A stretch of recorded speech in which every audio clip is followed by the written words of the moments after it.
everyone. Again, we're coming back into session, and we're going to be picking up our departmental budget presentations with public safety. But before we do that, Mr. Alvarez, I'm going to turn to you to explain the board inquiry log and some of the sheets that we received, which are now posted online for the public as well. Yes, thank you, Chair Farr. We have just distributed in yellow the updated log as well as the answers that we've updated. We're going to be doing that again before we leave tonight, so anything else that we can get out to you, we'll get out to you electronically. And then in terms of the hard copies to update into your binders, we can do that Wednesday morning when we next convene, or we can get them to you in hard copy tomorrow if that's your pleasure. Okay, well, I would say probably the sooner the better, so the board has as much time with them as possible, and the public. Very good. Thank you. Okay, so now we're going to start with our first public safety presentation, and that's from Fire. Good afternoon, Chief Dyer. Good afternoon, Madam Chair, members of the board, CEO. I'm Fire Chief Michael W. Dyer. I'm here to present the fiscal year 12-13 Fire Department budget. We show an operating budget of $52.8 million, a capital budget of just $100,000, and that's the result of the last 4 years of taking one-time funds to provide operations functions. General fund contribution of $4.9 million we show here, but as mentioned earlier by the CEO, that's really $5.9 million as a result of the property tax transfer. That also includes $1 million that's transferred to the sheriff as part of Fire's contribution for the aviation program. We have a budgeted FTE of 245 positions.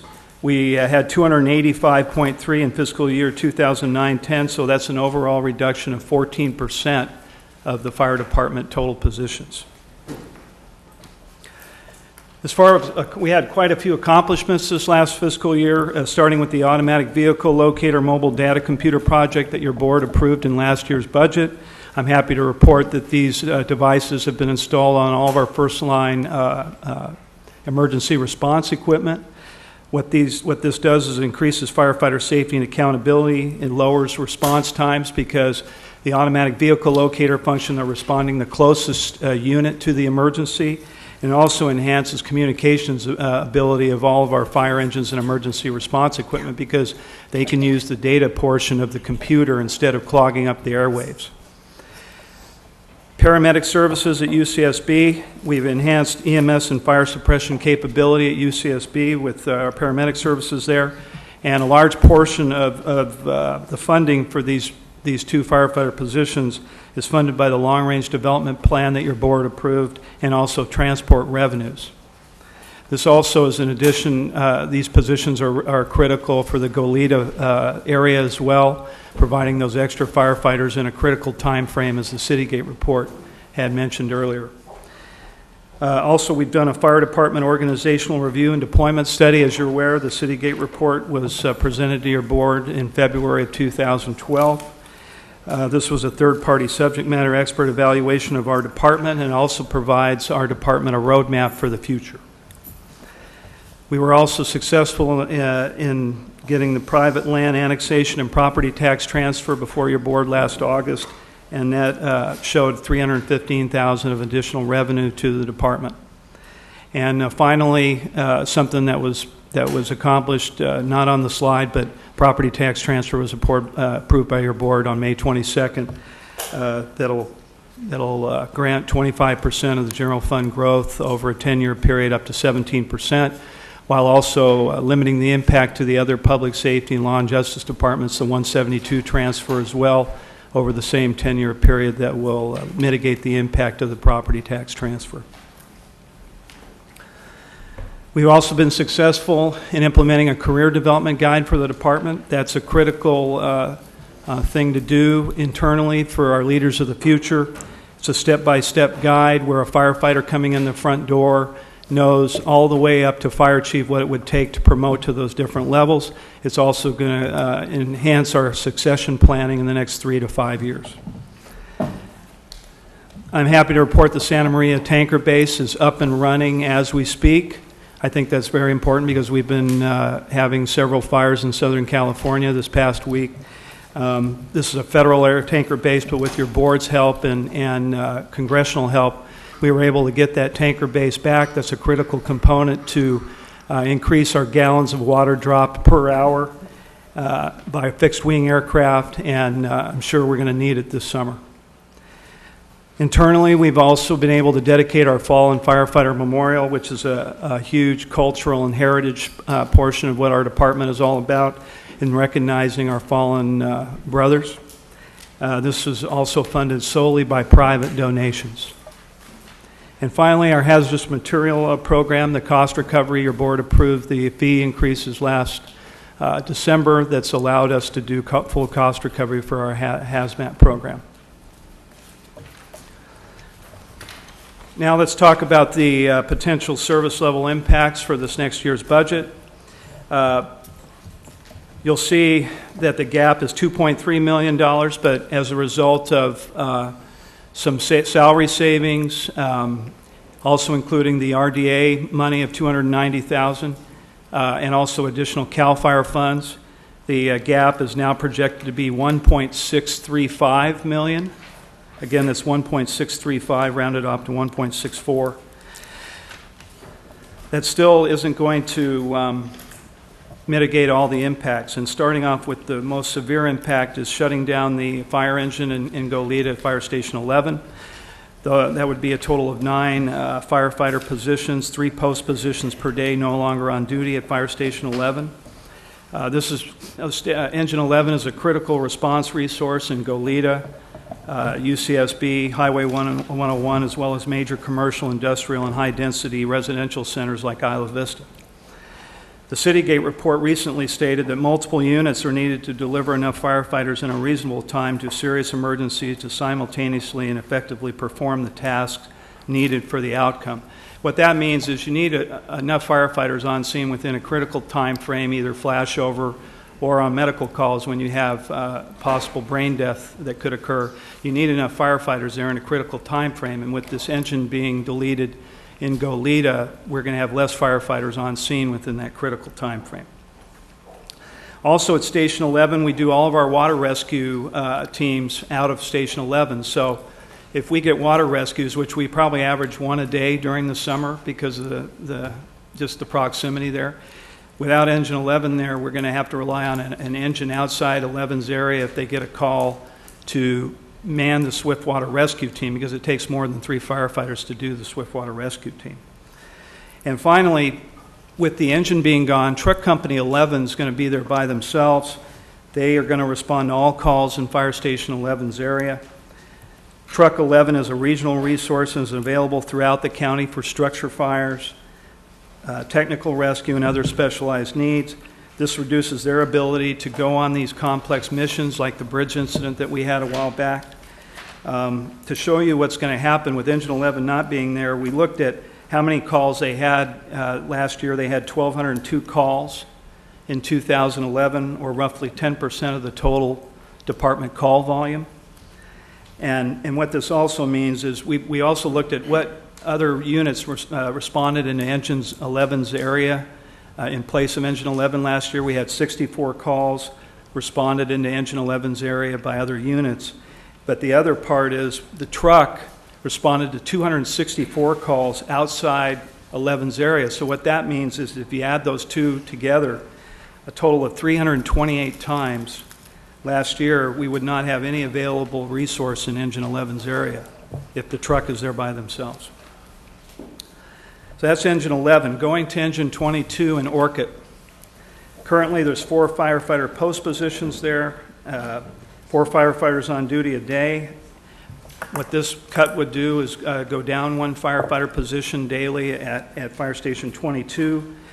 It would mean an overall reduction in the EMS capability and the firefighting capability in the Orchid area in the North County. Last year, Station 22 responded to 1,041 calls in 2011, or 9% of the total department call volume. That station also has a water tender, so what that means is without the firefighter there, the water tender will not be able to respond on fires, or we will have to send the engine crew with the water tender. And what that means is there's a lot of areas out there where there are no fire hydrants. We need to have a water tender out there to bring water.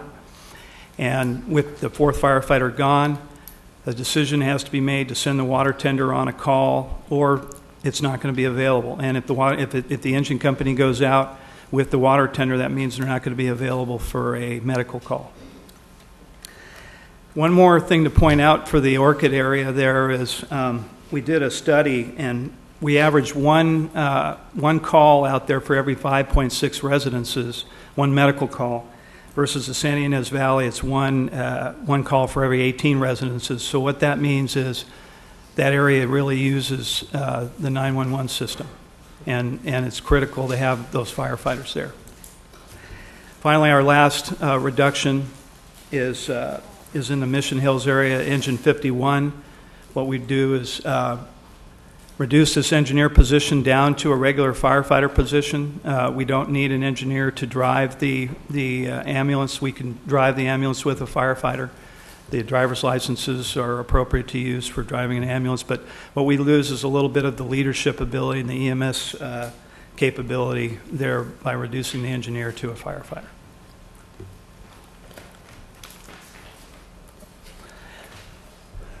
Fiscal year 2013-14, preparing for the future.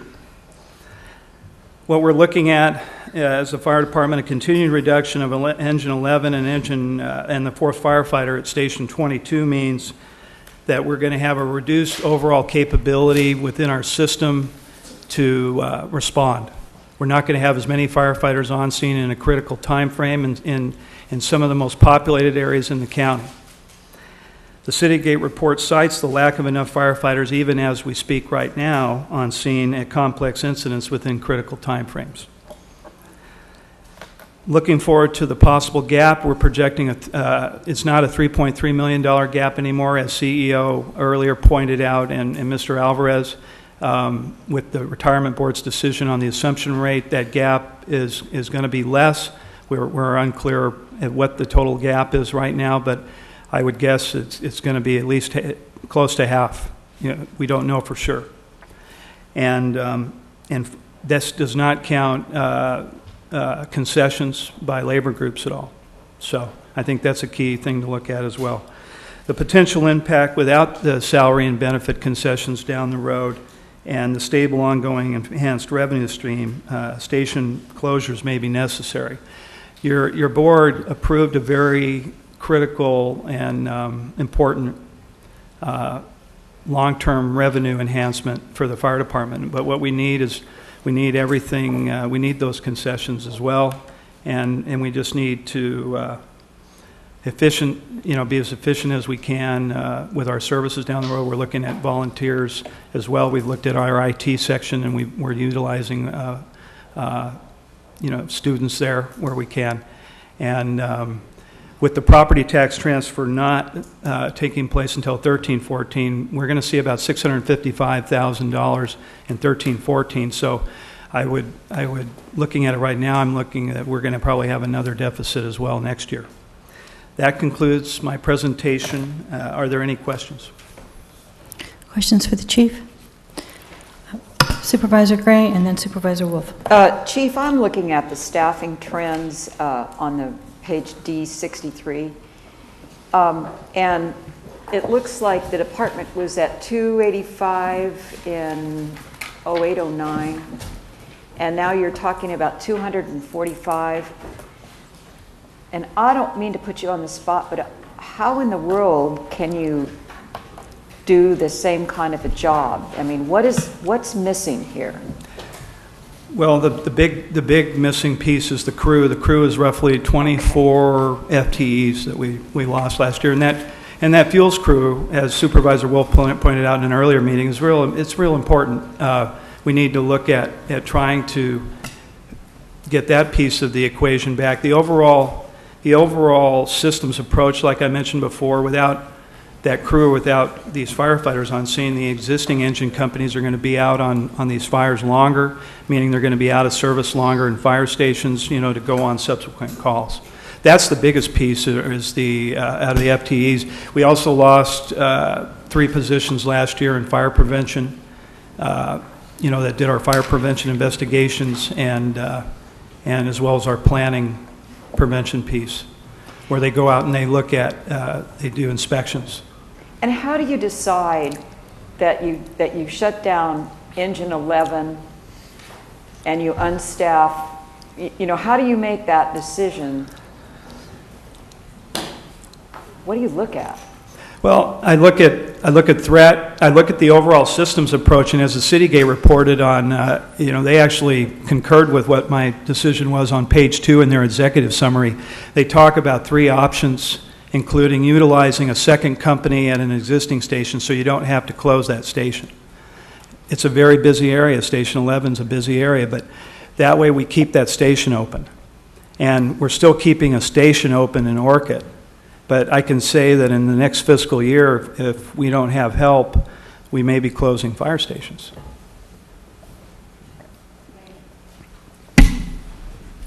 Yes, CEO Waller.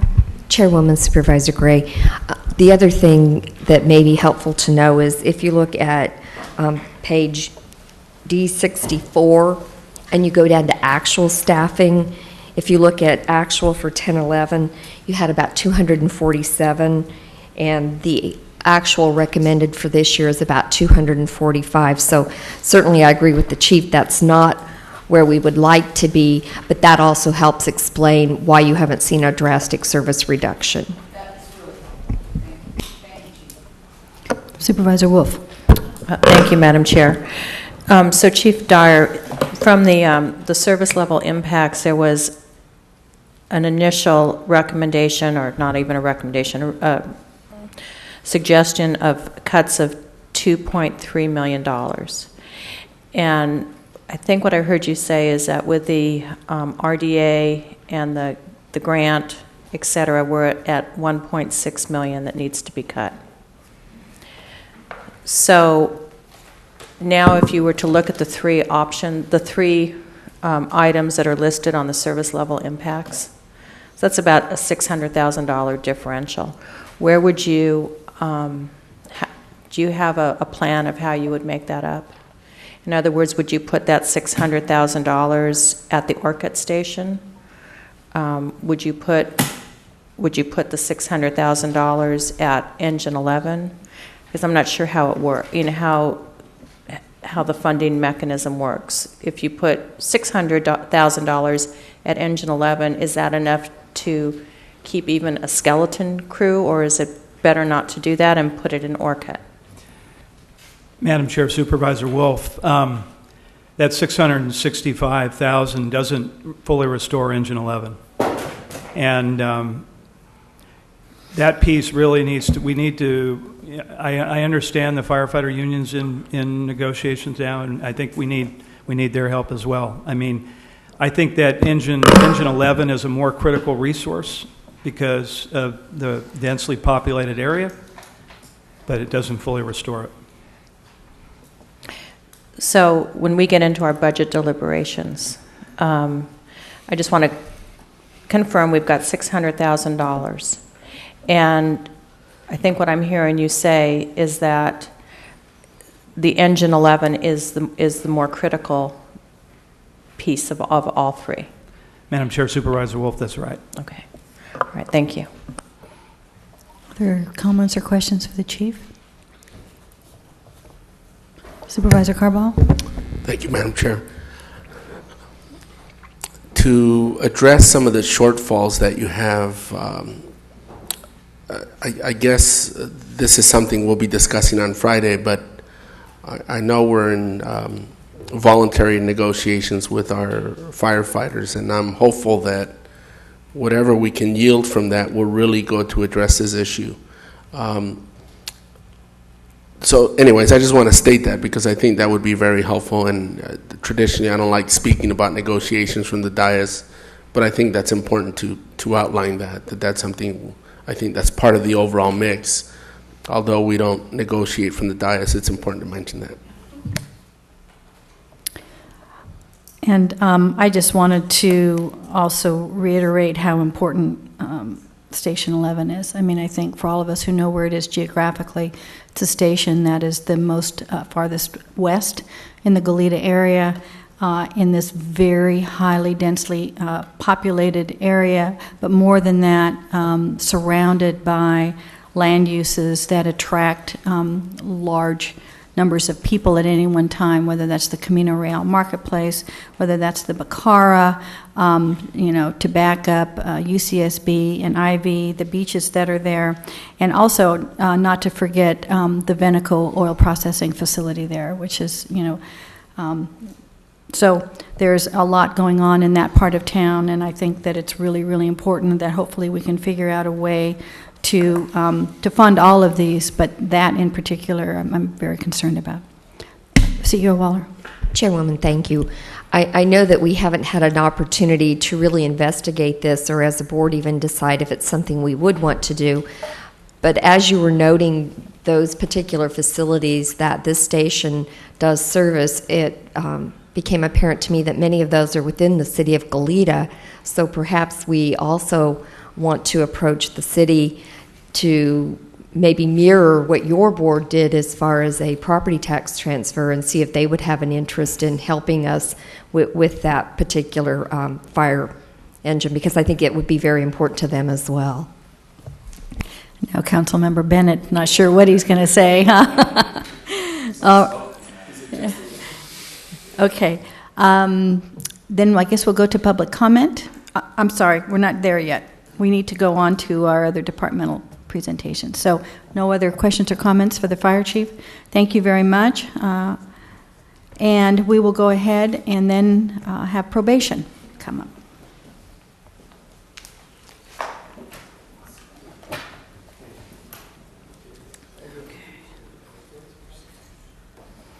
Whenever you're ready, Chief Taylor. Good afternoon, Madam Chair and Supervisors. The Probation Department's fiscal year 12-13 budget is $46.2 million. Of this amount, $25 million, or 53%, is general fund financed. This represents a 4% decrease in general fund financing from current fiscal year, a decrease that is largely due to increased public safety realignment revenue. Full-time equivalents increased by 25 from the current fiscal year, again primarily due to realignment. The supervision of high-risk adult and juvenile offenders has ushered in a threefold increase in armed officers since fiscal year 07-08. The department's accomplishments for fiscal year 11-12 are many. I have selected a few from each division to highlight the good work of staff. 87% of juvenile offenders exiting probation did not sustain a new felony while on probation.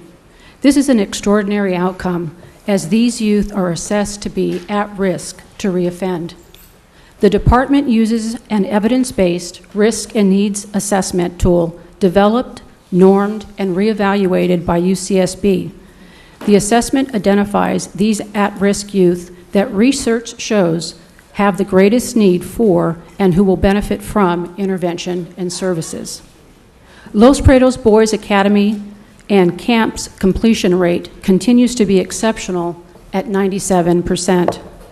The camp combines the beauty of nature and a healthy environment coupled with guidance and motivation to succeed.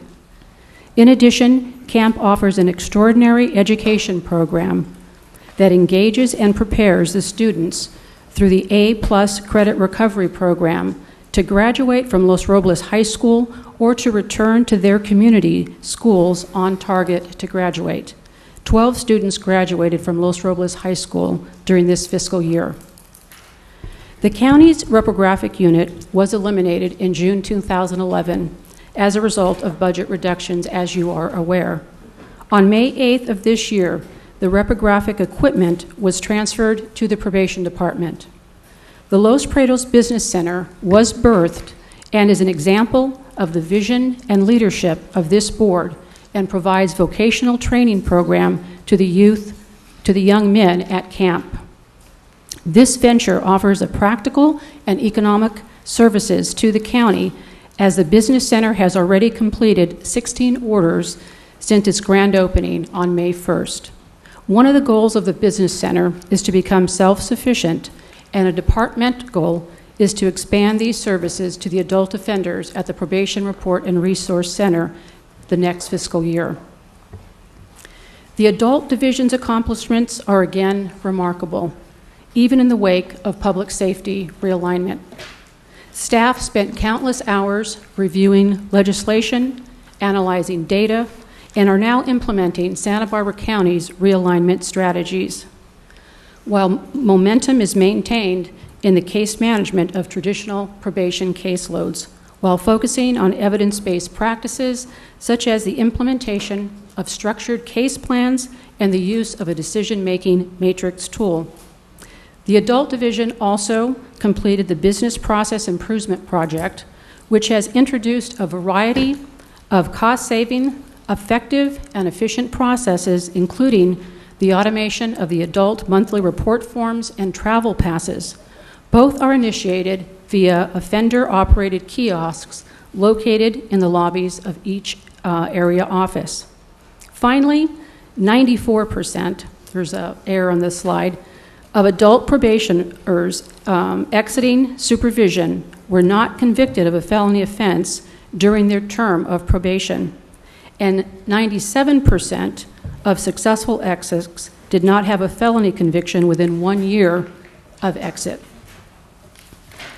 Although initially a significant workload, the transfer of collection responsibilities to probation will significantly increase efficiencies by integrating the collection system with probation's case management and cashiering systems. The integration will provide better customer service for victims and offenders, since all information will be available at the probation department. Collections have continued seamlessly, and $300,000 in restitution has been issued to victims. To ensure that collections could continue during the implementation of the new system, $1.6 million in outstanding fees to the Franchise Tax Board court-ordered debt collection program was painstakingly transferred by probation in October. The process to submit new accounts to the Franchise Tax Board is being established. The initial transfer of fees has continued the flow of revenue into the probation department throughout the transition, and consequently, the department is on target to meet its projected revenue of $175,000 in fees. The reduction in Title I-D state funding to education will result in the elimination of one school-based officer at Fitzgerald Continuation School in Santa Maria at the end of this fiscal year. Funds for a second school-based officer assigned to Rigetti High School and funded by federal state Safe Schools Healthy Students Grant will expire on December 31st, 2012. These two school-based officers each carry a caseload of up to 25 probationers. They meet with clients on their respective campuses and in their homes, as well as respond to non-probation students who are engaged in gang activities, truancy, or other problematic behaviors. Although this is a workload that can be absorbed, it will require all campus supervision services to fall upon the two remaining school-based officers, impacting the level of intervention on all campuses in the Santa Maria area. With the exception of the state and federal funded school-based officers and any unanticipated state budget impacts, the probation department will not sustain any additional service level reductions in fiscal year 12-13. This is due primarily to the prudent management of revenue increases in the current fiscal year, most notably revenue from Prop 172, Juvenile Justice Crime Prevention Act, and juvenile probation and camp funding. Rather than expanding ongoing programs or adding staff, the increased revenue was directed to one-time projects and unanticipated and unexpected medical and mental health needs at the Santa Maria Juvenile Hall. Although subject to a temporary reprieve from the significant budget reductions looming in fiscal year 13-14, probation will continue its trademark prudent fiscal management. Strategic planning has already begun to address the department's projected fiscal year 13-14 budget gap currently estimated at $2.7 million. Future reductions will clearly be challenging. Excluding personnel increases related to public safety realignment, probation has eliminated 68.6 full-time equivalents since fiscal year 07-08. This has been a stark 30% reduction in the juvenile division, 19% in the adult division, and a 23% reduction in management staff. However, in preparation for fiscal year 13-14, each division is further analyzing current operations and business processes to determine potential reductions that will have the least impact to public safety or non-compliance with state and court mandates. By using data from the Santa Barbara Asset and Risk Assessment, the Juvenile Division has identified ways to streamline the intake process and divert lower-level criminal referrals to community-based programs. The Institutions Division is expanding its community alternative to detention programs to provide meaningful, evidence-based opportunities. The goal is to reduce the use of maximum secure detention, to further implement demand staffing, and to decrease overtime and extra help without compromising facility operations or public safety. 645 youth have been diverted from detention since November 2008, saving an estimated 1,935 Juvenile Hall bed days and an estimated $470,000. The Adult Division continues to expand evidence-based programs through grant opportunities and the redirection of existing resources. Examples include the successful grant application of a Reentry Drug Court in Santa Maria, a pilot of HOPE, which stands for Honest Opportunity Probation with Enforcement in the City of Lompoc, and enhanced programming at the Probation Report and Resource Centers through the redirection of staff and funding from Senate Bill 678 and Assembly Bill 109. In addition, the Probation Administrative Team is reviewing prior year's service level reduction proposals not previously implemented. Although probation is rapidly approaching service level reductions for which the department cannot reasonably sustain,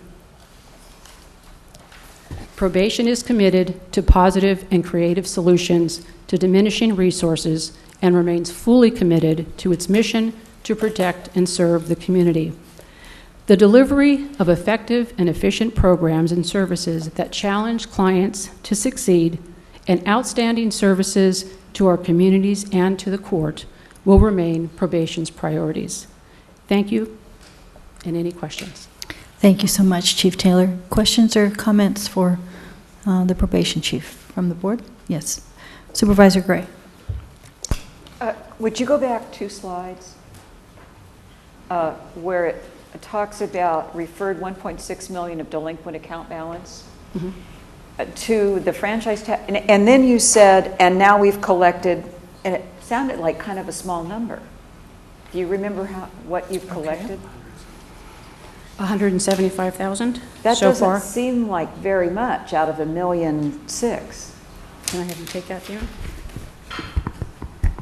Madam Chair, Supervisor Gray, the primary collection tool that the Franchise Tax Board uses is wage garnishments. One of the things that we've seen as the economy has gone down and people are unemployed is the percentage of collection that we get from that program has decreased over time. That $175,000 outside of using that program really would have been uncollectible to the probation department. So it's your position that the 1.6 is basically uncollectible. And do you have a collections department? Have you talked to the courts? We do have a collections department. We accepted the transfer of all of our previous accounts that were with the treasurer tax collector and have implemented collections at the probation department. And so have you then attempted to go and try to get I mean, it's very simple to do. Just go into small claims court, get a judgment, and attach their wages yourselves. And $1.6 million is lots of money. It is a lot of money that we've referred. We don't have enough staff currently to go into the court, and we're working on establishing processes as we speak. You might want, I don't know if it's doable, but the court folks were in here talking about how Gary Blair was saying that they've blended theirs with somebody else. Maybe, I don't know if it's legal, but you might think about the same thing. We did speak with the courts prior to the termination of central collections with the county, and the courts didn't feel that it was something that they could do for probation. So you're basically on your own if you do it yourself. Okay, Yes, ma'am. thank you very much. And actually, I just have a follow-up question to that. So once it's referred, how long will they work on it? So right now, the economy's down. I understand your explanation. But is there a certain time limit on this when then it drops off again? Or is it just kind of out there, and if these people that are unemployed get reemployed, that then at that point the garnishment would happen? The debt, Madam Chair, the debt is collectible for up to 10 years following the close of term on probation. We generally do not refer after 8 years to allow the time to collect. And then the amount of time that the Franchise Tax Board will keep the case open depends on whether or not they can find the person. If they can't find the person, either through Social Security number or whatever other means, then they close them quickly. If they're available, they will attempt to collect for a period of time, which I think is a year, but I'm not 100% sure, at which time they will close it out and send it back to us as uncollectible through their account. Okay, so from the time that you refer it to them, they really only might work on it for a year, assuming they can find the person? Yes. Okay, and then it comes back to you and it's a write-off and... Yes. Okay, thank you. Supervisor Wolf? Thank you, Madam Chair. I wanted to thank you, Chief Taylor, and your staff for your incredible leadership on AB 109 and also the work that you're doing with the juveniles. And I think I just got an email from you, maybe the other supervisors did as well, about the evidence-based program that I think, Tanya, you were invited to present some information. And I think that's an example of how well received and how well documented the program is in Santa Barbara County in collaboration with UCSB. So I just wanted to congratulate you on that and thank you for that work. Thank you. Yes, a wonderful job. Thank you very much, and all of your staff. I know how dedicated and hardworking they are. They certainly are. Thank you. Thank you. Anything else for probation? All right, thank you. We'll go ahead and have the Sheriff's Department come forward.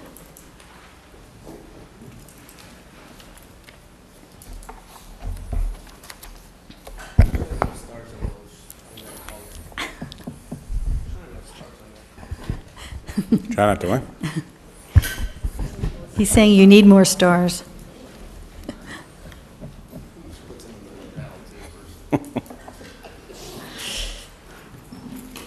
Good afternoon, Sheriff Brown. Good afternoon, Madam Chair, members of the board. Before I get into the details of the 2012-13 recommended budget, I want to put this proposed budget into context with you. I've said before that I feel that since I took office in 2007, I have been presiding over the systematic dismantling of the Sheriff's Office. And when you look at the extent of the cuts that have been made to our organization over the past 5 years, you can see why. Since 2007, we have been forced to eliminate our Community Services Unit, 5 deputies dedicated to the Santa Ynez Valley, our full-time rural crime deputy position, the bulk of our DARE program, and a host of civilian support positions. We've reduced our sworn management ranks by 29%, and we have consolidated responsibilities that have resulted in the elimination of numerous sworn and civilian supervisory and line-level positions. We've sustained major reductions in our gang unit, our narcotics unit, our high-tech crime unit, our aviation unit, our crime analysis unit, our civil unit, and our Human Resources Bureau. With this significant reduction in our workforce has come the loss of a staffing cushion that had previously given us the flexibility to fill gaps and meet needs created by emergencies and unusual events, and also by routine ones, such as employee illnesses, injuries, and vacations. The loss of this cushion has resulted in a significant increase in the use of overtime, both voluntary and mandatory, which continues to put a strain on our already reduced sworn staff. During these trying times, we've constantly balanced public safety needs and expectations with the realities of limited resources. We have been good stewards with the public's money, delivering a high level of service and conscientiously managing our expenditures to meet our approved budgets.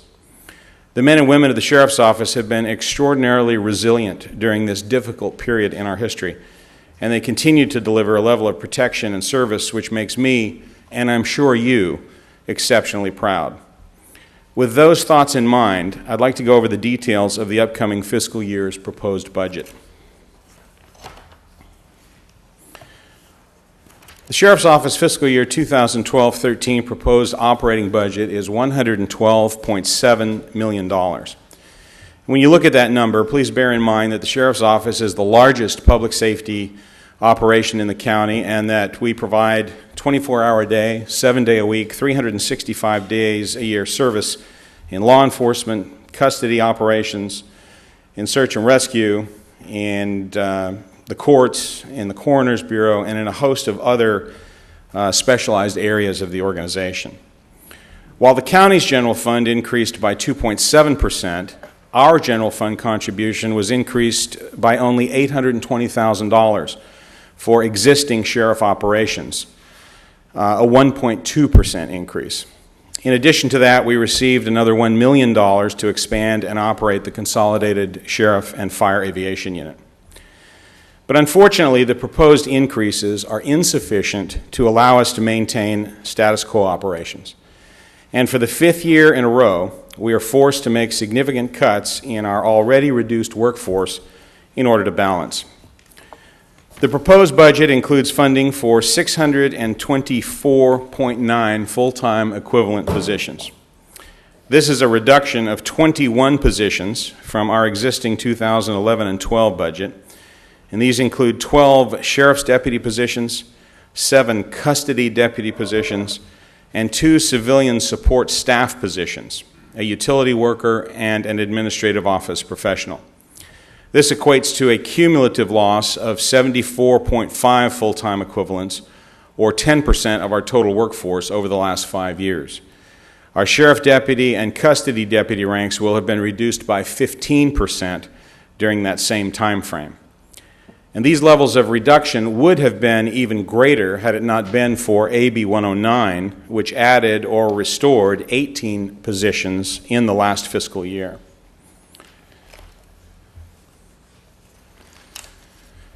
Despite this greatly reduced workforce and the tremendous financial and operational challenges that our organization has endured over the past 5 years, the men and women of your Sheriff's Office continue to protect and serve those who live in and visit Santa Barbara County in a manner that is second to none.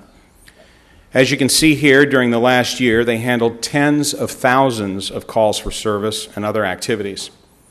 And there were many other noteworthy accomplishments as well.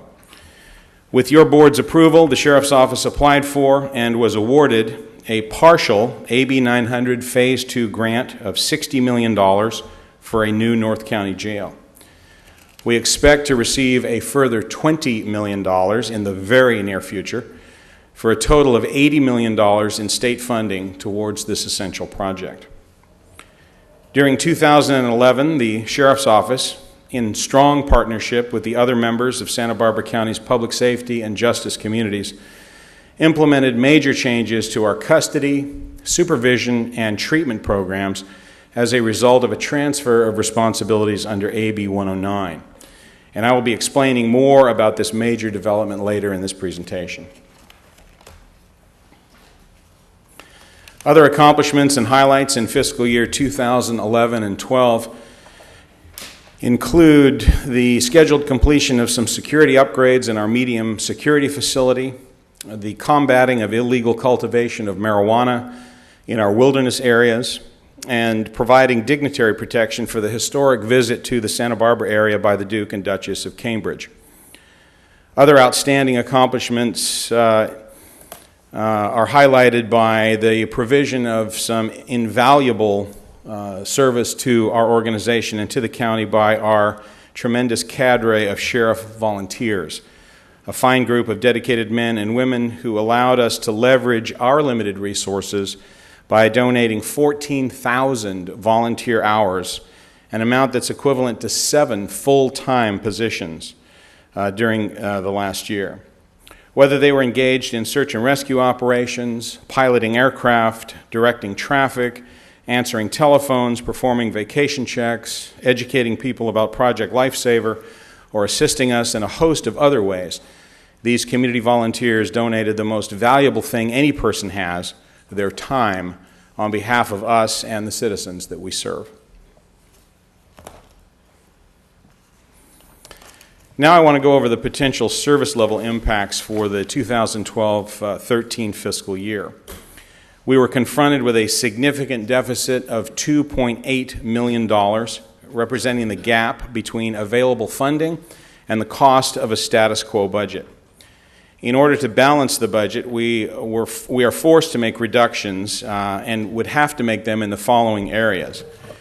The first is in our gang enforcement team, which would have to be eliminated, the 2 positions that are currently assigned to that team. Next would be our reduction of 50% of our narcotics bureau, a sergeant and 3 detective positions. We then would have to take 2 detectives out of our criminal investigation division, 2 detectives that would be assigned to the unincorporated areas, for a total of 2 full-time equivalents. And I have 2 other cuts here, but you can see there's a dotted line across here, and if you'll just keep that in mind, I'll come back to that in a moment and give you some better news than I'm in the midst of giving you now. Other reductions include the Santa Maria Branch Jail being reduced from a 24-hour-a-day, 7-day-a-week operation to a 7-night-a-week operation. What we do is we have the facility open from 7 p.m. until 7 a.m. We only take bookings up until 4 a.m. on weekdays and up to 6 a.m. on weekends, but we have to transfer, obviously, anybody that's booked there back down to the main jail, which is why the shortage on the hours there. But nevertheless, we are at this point proposed to keep this operation going, the 7 nights a week operation as we're currently doing. This will cause hardships for the Sheriff's Office, for our staff who are located in the North County, as well as our allied agencies in booking North County arrestees. The cuts here will be 7 custody deputies, a utility worker, and an administrative office professional. And the last area of reductions are in the security service delivery to the courts. Since absorbing the Marshal's office in 1997, the Sheriff's Office has provided courtroom security to all Santa Barbara County courts. For years, the amount of funding that's been received from the state has been insufficient to fully cover the cost of providing this mandated service.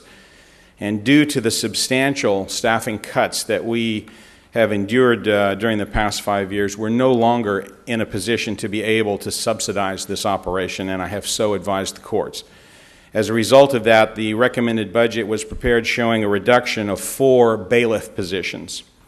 I do want you to be aware, however, that there is a strong possibility that federal grant funding for a court commissioner's bailiff position may be available, which will allow us to salvage one of those positions during this budget cycle.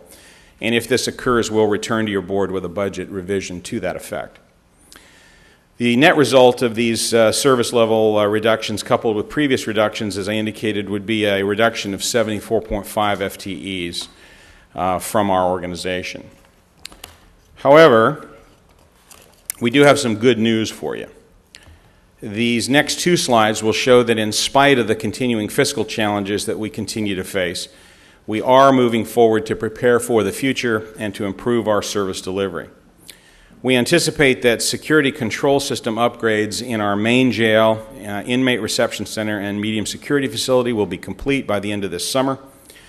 The merger of the Sheriff and Fire Aviation programs into the Santa Barbara Air Support Unit will formally occur on July the 1st, and the delivery of Guardian 3, a multi-mission Huey helicopter funded entirely by private donations, will be a valuable asset to this combined unit. We will be coming back to you in July with a progress report on the County Air Support Unit. The installation of an upgrade in our in-car video systems in all Sheriff Patrol vehicles will occur during the first quarter of the upcoming fiscal year. and we are currently exploring the feasibility of contracting with a private vendor to provide food service in our custody operations. Preliminary indications are that we could achieve savings of up to $180,000 annually, as well as receive $600,000 up front towards completion of the jail sewer upgrade and kitchen remodel that's required at our main jail. We'll be coming back to your board in the next few weeks to present this concept to you. And lastly, we expect to complete an upgrade of our computer software systems during the coming fiscal year. Since the publication of the budget book, there have been two significant, and I'm happy to report positive developments that will allow us to retain some of the positions that I just read to you on that recommended cut list, and to add some additional unrelated positions as a result of AB 109. The first of these developments is the availability of $1.3 million in fund balance from our current budget. And let me take a moment to explain to you how this came about. Last year's approved budget called for the elimination of 50 positions in the Sheriff's Office. In anticipation of these drastic cuts, we carried a significant number of vacancies and anticipated 24 layoffs. Several weeks after the adoption of the budget, the Deputy Sheriff's Association became the only public safety labor group to date that has agreed to permanent salary concessions. And as a result, the savings from those concessions allowed the restoration of some 16 of the positions and the avoidance of any layoffs for sworn personnel. Notwithstanding the fact that the positions were restored financially, it's important to remember that our hiring and training process for deputy sheriffs and custody deputies takes a year or more from start to finish. And during the past year, we've struggled to fill a large number of vacancies caused by last year's budget cuts and other vacancies caused primarily through retirements. The resulting salary savings from these vacant positions will allow us a one-time $1.3 million rollover that will allow us to retain the gang team, the detectives, and the narcotic investigator positions that were otherwise slated for elimination in this year's budget. The second positive development impacting the upcoming budget is an increase in AB 109 funding from the state of California. As a result of the shift in criminal justice responsibilities brought about under AB 109, Santa Barbara County now receives funding from the state of California toward custody, supervision, and treatment services for criminal offenders who were formerly the responsibility of the state. The sheriff's portion of that funding for the next fiscal year will be just over $3.6 million. This is an increase of $1.8 million over the current year's allocation. This funding allowed us to retain many existing custody deputy positions and to add 6 new custody positions and other services as authorized in the Community Corrections Partnership Plan that this board approved on May the 22nd of 2012.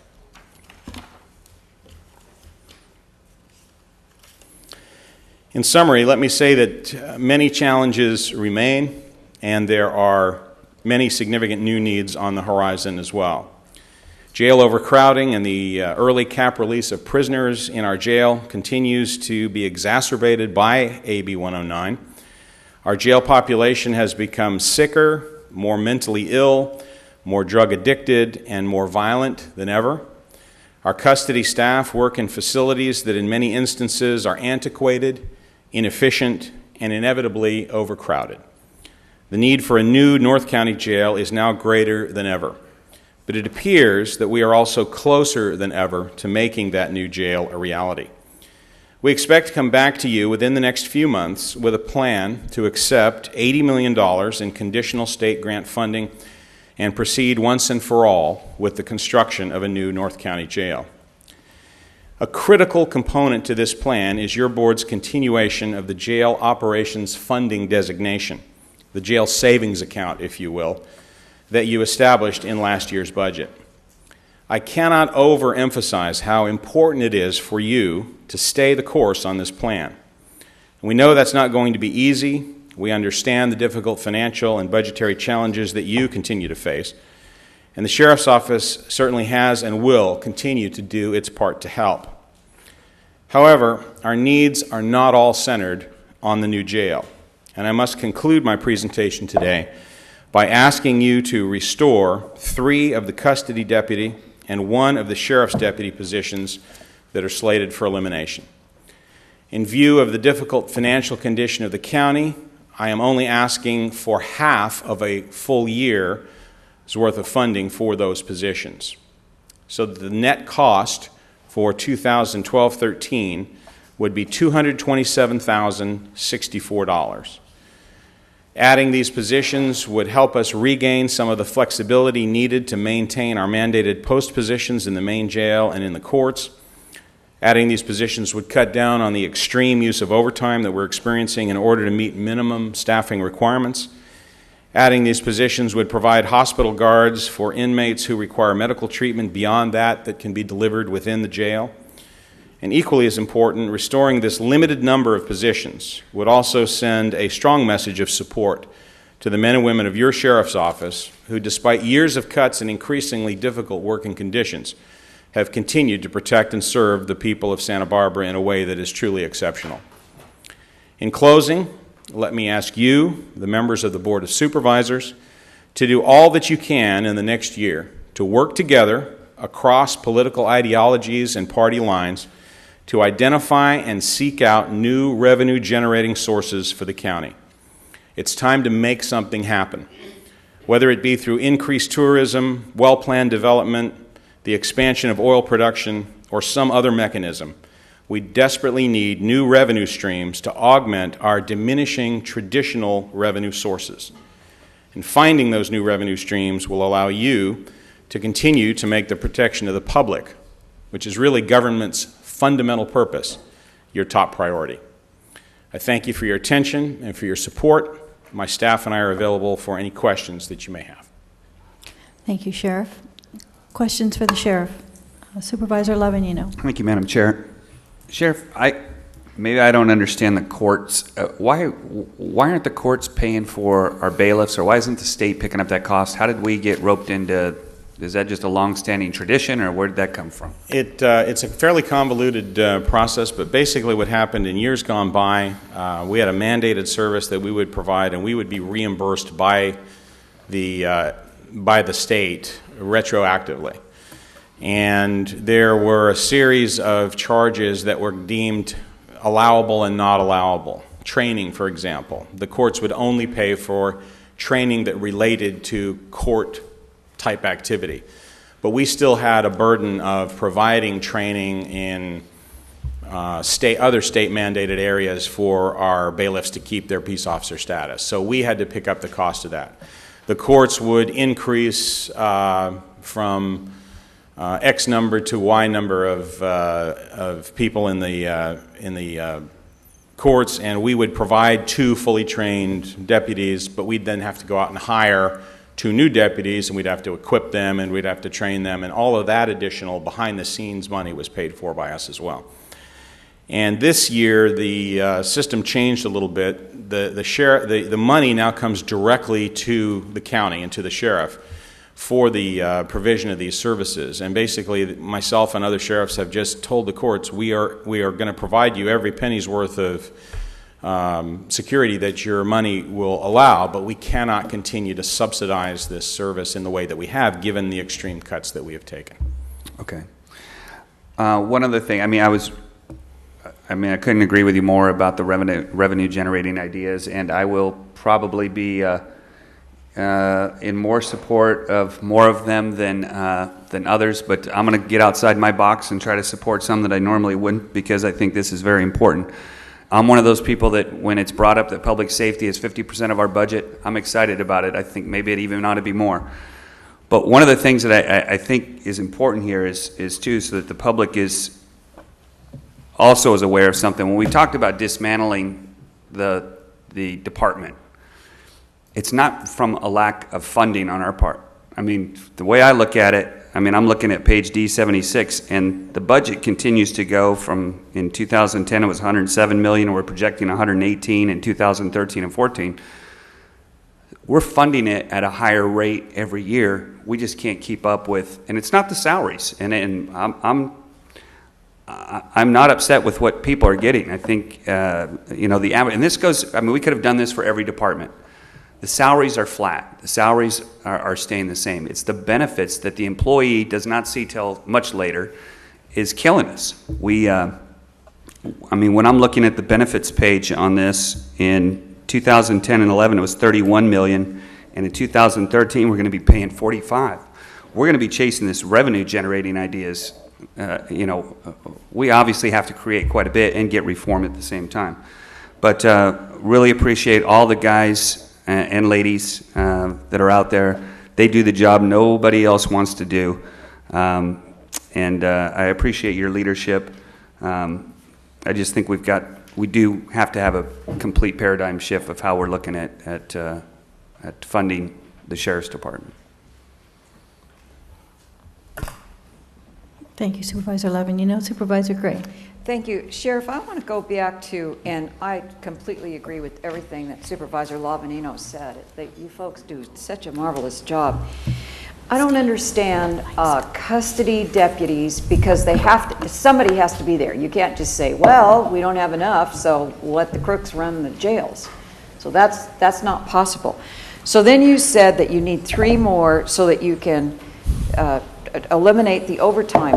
Where does the money come from to pay for the overtime if it's not there? It's traditionally, excuse me, Madam Chair and Supervisor Gray, traditionally comes from salary savings from the vacant positions that we've had within our budget. And we have had a lot this past year and still currently have quite a few. And it's the salary savings which ultimately provides money for the overtime. And a certain amount of overtime is fine, and it's actually looked forward to by many employees. The problem that we're in now is that we have so many vacancies and so many holes in our minimum staffing levels, particularly within the jail, that the jail staff is really getting overworked, and they're getting to the point where they're having to work a tremendous number of overtime shifts, and it's having a detrimental impact on them and their ability to work. And I will be a witness for you on that, because many of the custody folks live in the 4th District, and they are just exhausted. It's like, oh my gosh, because they're working long hours, and then when they would normally be off, they're getting called back in. That's right. And it's not like you can say, I can't go. If you can crawl in, you've got to be there, because there's just no not going. And remember also that our jail, there's really a finite number of people that we can keep in our jail, but because of AB 109, we've had additional responsibilities now to retain people who otherwise would have gone to state prison. Mm-hmm. That means that we've had to churn a lot more people through the system. And even though there may be only so many people staying in the jail, that churn requires, it's very staff intensive in terms of booking people in, categorizing and classifying them while they're in, and then releasing them as well, and in some instances, many instances, putting them on electronic monitoring or in the Sheriff's Work Alternative Program. So it still creates a tremendous workload for the men and women who are in the custody environment, even though our actual numbers of people in jail are relatively static because of the court-ordered population cap and the actual physical limitations we have in our facility. And I don't think that the public or any of us that are in the normal world can even fathom what a complicated system it is to manage and run a jail. We've never experienced, I mean, I worked as an O officer for 3 years, and I was on the outside, and still it was so incredibly complicated. So the staffing is just, I mean, I support what you're doing. Now, this is just a technical question because I just want to be kept up. Where are we as far as the jail is concerned? We have the plans, we have hired the architect. Where is it in the, is anything done? We're still trying to get the 80 million. We still are, and we're, as I say, very close to that. We have a piece of legislation that has been prepared. I just asked today because I wanted to give you a number if I could get it. It has yet to be assigned a number, even though it's supposed to be passed on Friday, if you can believe that. But there's a piece of legislation that will be tied into the budget to shift money from AB 900 Phase 1, which is what our original grant funding was in, over to AB 900 Phase 2, which is what our second grant is in. And if that is done, which I presume that it will be, Then the next step will be for me to go back to Sacramento to the new organization called the Board of State and Community Corrections. This was the old Correction Standards Authority that is now being changed into the Board of State and Community Corrections.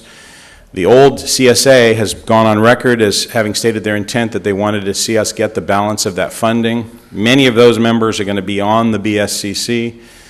There will be some new members. I will have to make the case again to them, but if, as I suspect they will, give us the full amount of our requested grant, in other words, the additional $20 million on top of the $60 million that we have in hand, then the likelihood is that would take place in September, and then I would be coming back to this board shortly thereafter and presenting you with the actual plan on how we move forward and actually pull the trigger and move forward and start to do the jail. We have the land in place. Okay. We have an architectural firm in place.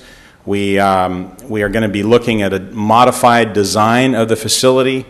As you know, the previous one, we were looking at 304 beds. Now we're looking at 376 beds as a result of AB 109. We're also looking at the inclusion of a medical and a mental health portion of that new facility. So we have to do some modifications to the initial drawings, and then the actual schematics would have to be drawn, and then we'd have to get a construction management firm and go forward with the actual bid process and actually move forward to building the jail. It's a process that will take roughly 5 years once we begin it. Other questions, comments for the sheriff? Supervisor Carbajal. I'm wondering if we should send a thank you letter to Supervisor Long. I know she was instrumental on the Phase 2 committee. And I remember she mentioned to me a little bit of the inside discussion that was going on, and she was absolutely instrumental in kind of remind people of our unique circumstance. So I really hope that we can send her a letter on behalf of our board thanking her for her past efforts, but also her continued, if she continues on that committee, I think her continued advocacy on our behalf. Sheriff, I don't always agree with everything you bring before us, but I just want to say I really appreciate your strategic approach to things. You have really been a breath of fresh air in terms of the approach you've taken with your department. You're always strategic, and I just really appreciate it. So thank you. Thank you, Supervisor Carbajal. Supervisor Wolf.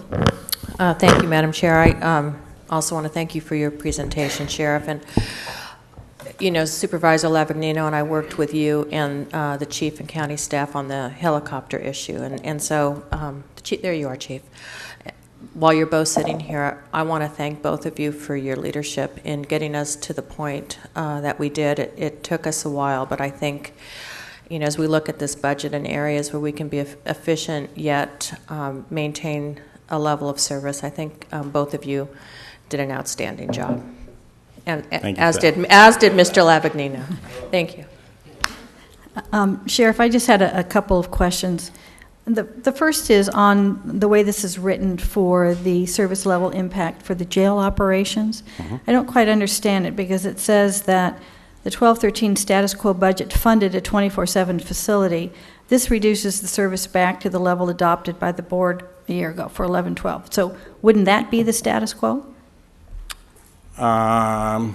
Actually, I guess it's a question of how you define status quo, because the reality is status quo is what we're actually doing, not what we're funded. The reality is because we've had so many vacancies, we've never been able to stand that back up to a 24/7 operation. So we are running it now 12 hours a night, 7 days a week. And with the plan, the plan was to upstaff it once we got additional custody deputies hired, trained, and ready to work on their own. That hasn't happened up until now. And then, of course, this year we were faced with these budget challenges, and we had to cut somewhere, and the cut that was proposed is to do it in that area. In other words, it'll remain somewhat status quo to the users. It's not status quo in terms of the funding. It is fully funded in this current budget. We just haven't been able to staff it. Does that make sense? Kind of. So it was never really operating 24/7. Well, it was before the... No, but I mean in this last year? No, not in this last year. Okay, thank you. And then, you know, you touched it on in your presentation the 5 positions in the San Ynez Valley that have been lost. And a lot of that is tied to the reduction in funding from the state, from the Indian Gaming Benefit Distribution Fund. And I'm just wondering why that wasn't listed as one of your service level impacts and the value of that, because it's, I think, what, $1.5 million or something? Well, it was eliminated in last year's budget, so we didn't have it in last year, we don't have it in this year. There have been some discussions. I have been in discussions with the tribal chairman to see if we could get the tribe to fund that position again. The future of the SDF is pretty bleak, as you're well aware, and I don't know if there's going to be anything or if it's going to be half again as it was this year, which doesn't provide nearly enough. But we have had some discussions with the tribe about potentially standing up some additional funding for that and recreating that position, that 24/7 position, but it hasn't happened yet. So the service level impact, if you will, was in last year's budget, not this year's. Okay. And then my last question, I'm still trying to clarify where we are with this Phase 1, Phase 2 jail funding. Mm-hmm. So you said that there's legislation, but it doesn't have a number, but it has to be passed by this Friday? Correct. To be added into the coming year budget for the state. Right. If I can give you just one quick moment, there are 3 counties, including ours, that had awards under Phase 1 that relinquished them, and 2 of those counties, Kern County and San Benito County, took the option that basically said they'd get their same amount of money back guaranteed with more favorable terms. The more favorable terms were 10% match instead of the 25% match. We relinquished ours and we reapplied so that we could expand the amount that we were going to get. We had $56.3 million. We asked for 80. At the end of the day, there was only $60 million left in our county category, which we received. However, I requested, and the CSA board went on record as approving, and the governor's office and CSAC and CSSA have been working together to get this money appropriated in this year's budget. The authorization, the legal authorization to shift it from the Phase 1 to the Phase 2. Once that's done, which we expect will happen, then it will be up to the Board of State and Community Corrections, the new organization that's taking over from the old CSA, to actually give the final approval for that, for us to receive the full amount that we requested rather than the partial amount. We're kind of on hold right now. So I anticipate that will happen probably at their meeting in September, and then hopefully I'll be back to you shortly thereafter with the full dog and pony show. Okay. Well, just to kind of back up, what happens if something doesn't happen by this Friday? Is there any fallback, or is that the absolute deadline? I don't think so. I think it would, it's tied to the budget. So I'm just anticipating that there will be a budget by Friday, since the legislature doesn't get paid themselves unless there's a budget. Everybody seems to think there will be one, so if not. But no, if the budget were to be delayed, then this would be delayed as well. Okay, thank you. Supervisor Wolf? Thank you, Madam Chair. CEO Waller, we've talked about this before, and this is in the plan for the future jail operations funding. So as we have noted, we're planning to put in $2 million this year. Next year, $3.3 million. The following year, $4.6 million out of our general fund, and it increases as you go through the years. And this is obviously concerning, because I feel that, even last year I was concerned about putting in the $1 million. We're taking $2 million this year. It's going to keep increasing, yet we're seeing service level reductions in other areas. I have 2 questions. Have you incorporated these numbers into your the 13-14 budget?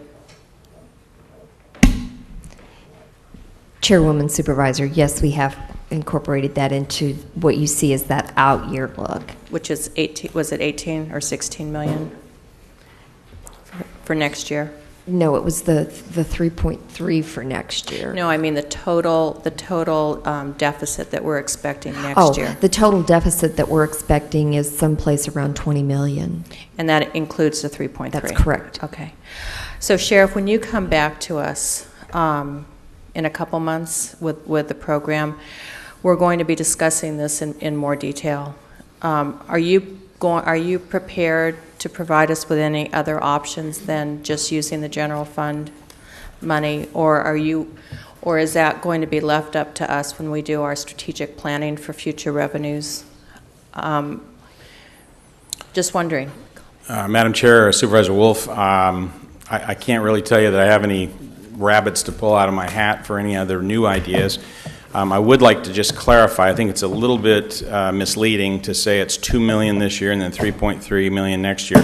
The whole idea of this plan is that there are incremental carve-outs of the general fund, so the actual increase for this year is $1 million, not $2 million. It's $1 million that was taken out last year, and then adding another $1 million to that $1 million for a total of $2 million that then has the $1 million added to it at the end of the year, and so forth. And the incremental increase would be 1 million, 1 million, 1.3, 1.3, 1.6, 1.6, steadily carving out this portion of the general fund budget. Can I just interrupt real quick? Sure. Because I have a different reading on page A12. We put in 1 million in 11-12. Correct. That carries over to 12-13. Correct. And then it says we are adding 2 million. General fund contributions. It's semantics, but it's not really an add because 1 million of the general fund has already been carved out towards it. So this year you would carve out an additional 1 million for a cumulative amount of 2. The following year you'd carve out another 1.3 for a cumulative 3.3. It's actually a cumulative amount of 3. We have 1 that's being carried over, and we are carving out 2. It will be 3 by the end of the year by the savings. Right. 3 amount is what you'll be left with in a pot, in essence. So then we take the 3 million, and then next year we're going to be putting in 3.3. No, actually another 1.3 plus the 3.3 that you've already carved out. CEO Waller, can you clarify this? Chairwoman, what it actually is the last year there was 1 million ongoing GFC. This year there will be 2 million ongoing GFC, the 1 million that you had from last year, and an additional 1 million from this year. In 13-14, if your board follows the proposed schedule, it will be 3.3, which is the 2 million that would be ongoing from this year, and an additional 1.3 million. So at the end of 13-14, in the bank, you would have $6.3 million.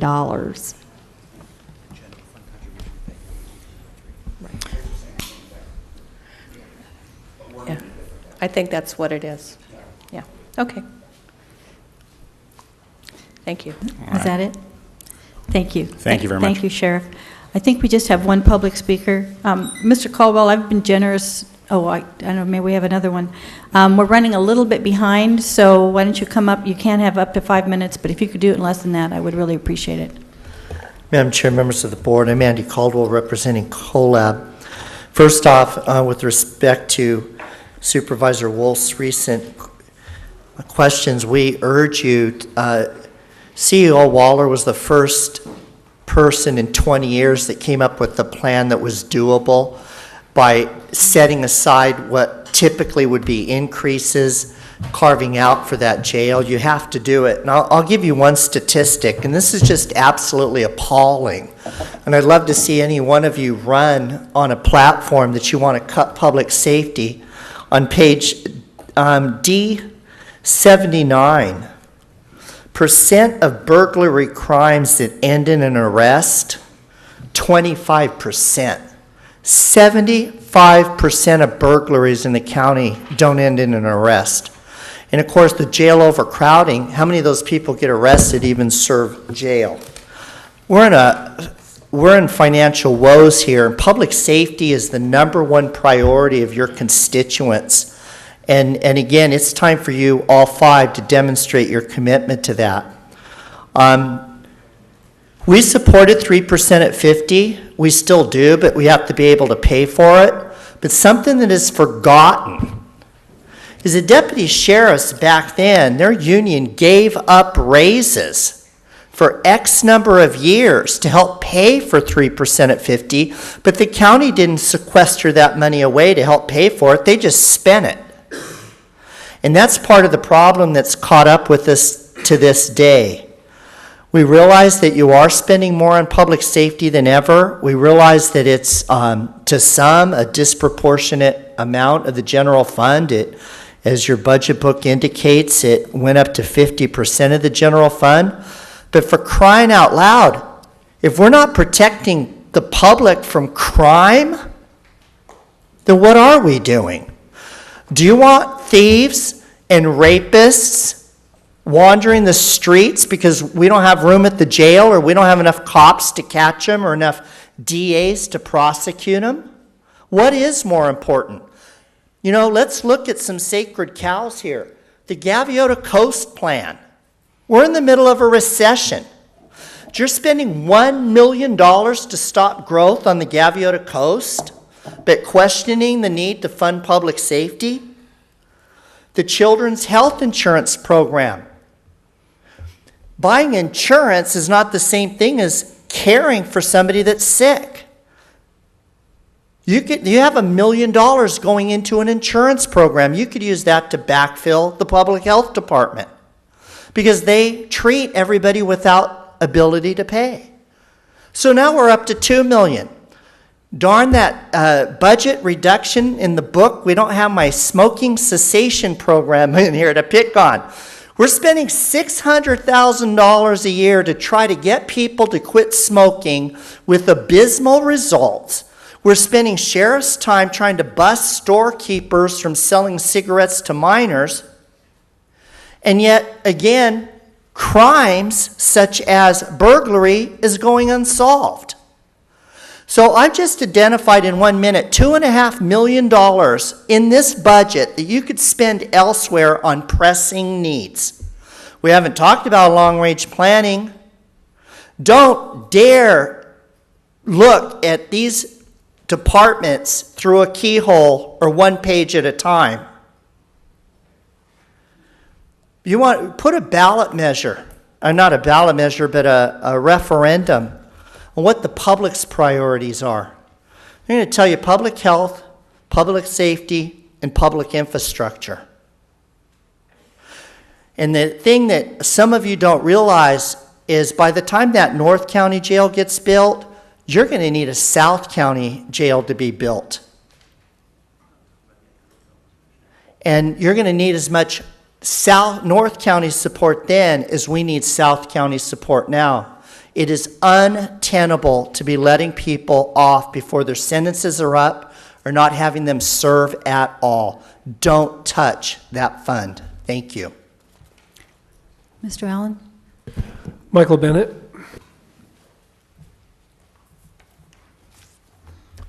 Madam Chair, members of the board, I'll be real quick on this. Just a brief history once again in the Goleta Valley. If we go back in time, we used to have 28 firefighters that protected the valley. Today we have 18. It's proposed we're going to go down to 15. We're still working in the city of Goleta to provide a fire station 10 out on the west end on Hollister Avenue, which was to add additional personnel. It's untenable to think that we're going to cut back on the firefighters that are going to be less than what we've had in the past. And these are tremendous, these are real cuts. We closed Station 19, which was at headquarters, hasn't been in operation for almost 20 years. So it's not a myth that we're reducing the service levels for fire protection in the Goleta Valley and in the city of Goleta. And I would ask you all to please find the money to fund these appropriately. Now, I'm also going to make another request. Sitting at the dais of the city of Goleta, I asked the deputy sheriffs to do concessions because of the cost of providing service to the city of Goleta. I don't think they necessarily appreciated what I had to say, but you know what? They went back and they did it. And they gave up items in their bargaining package. And in turn, keeping my position, I supported the reinstitution of 1 motor officer. I was hopeful we could do 2. We didn't have the money to do that. We'll consider that on the 19th. But in any case, I would ask our own firefighters to give the concessions that are necessary to serve their community. And think about their community, because that's what the bottom line is all about. And it's service to that community. And without their help, they're a part of the solution. Right now, they're a part of the problem, but they can become a part of the solution. And I would encourage that strongly. My last comment, which I didn't know I was going to make until your administrative officer made her comments, how much more do you want out of us? Revenue neutrality gives you 50% into perpetuity beginning July 1st of our property tax, 30% of our sales tax into perpetuity. You already collect 100% of Prop 172. City of Lompoc gets 20%. City of Santa Barbara gets 20%. City of Santa Maria gets 20%, but the county gets 100% and Goleta. And I can go on and on and on. And you know, we're a little tired of all that, and it gets a little old real quick. So I'm very disappointed to have heard the comment that I heard. I think we give more than our fair share to this county for you to be able to operate and pay for the services that are enjoyed by everyone else, because we do pay for our own law enforcement, and we do pay into the fire district. And also, we're one of the only communities that's developing. Go out to Hollister and Los Caneros and look at Decker's World Headquarters. They've actually started construction on that. Haskell's Landing is going to start construction in the middle of the summer. We got Willow Springs, another Tobes project off of Los Caneros that's going to start probably in the fall. And we had the villages at Los Caneros providing about 478 homes, which we hope will begin next spring. So we've got a lot going on in Goleta. We may even get a target. I don't know. It's not far along enough to know that, but it's even possible. But you're going to benefit both in property tax and sales from tax from that as well. And again, that will benefit the entire county. Thank you. Thank you, Councilmember Bennett. Supervisor Wolf. Thank you. I just want to say that I appreciate the last 2 speakers. I kind of am feeling the heat rising a little bit in the room, and which is not a bad thing. But, you know, this is our opportunity at the board level to have a discussion with our department heads and our CEO to get some information. We haven't had, I hate to use the term, we haven't had budget workshops. So this is really our opportunity to interact and interface with our department heads and the public. So, you know, at the end of the day, we'll make our decisions on Friday after hearing from everybody. I certainly appreciate the input that you folks are giving to us, but it's just an observation that I want to make, that this is the early stage, and please don't necessarily misinterpret some of the questions that are being asked or concerns that are being raised, because I really do believe that's our responsibility, and now's our chance to do it. So anyway, thank you, Madam Chair. Thank you, Supervisor Wolf. Okay, we have completed the public safety and departmental presentations. We're running just a little bit behind. I'm going to give the board here about a 5 to 7 minute stretch, and then we will come back for community resources and public facilities, starting with agriculture.